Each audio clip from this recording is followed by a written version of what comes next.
লখনৌর আলীগঞ্জে ঘটে গেল ভয়ঙ্কর দুর্ঘটনা।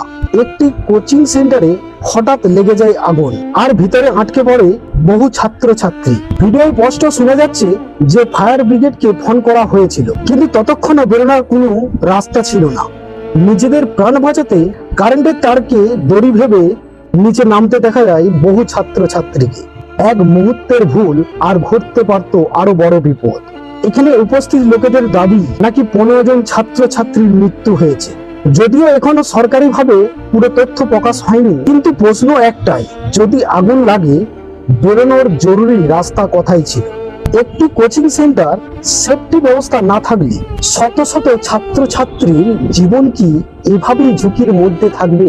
এই ভিডিও সবাইকে দেখান, যাতে ভবিষ্যতে আর কোনো ছাত্রছাত্রীর এমন পরিস্থিতির শিকার না হয়।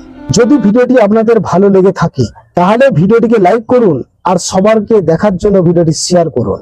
ভিডিওর শেষে আমি একটাই কথা বলবো, নিরাপত্তায় অবহেলা মানে মৃত্যুর ঝুঁকি।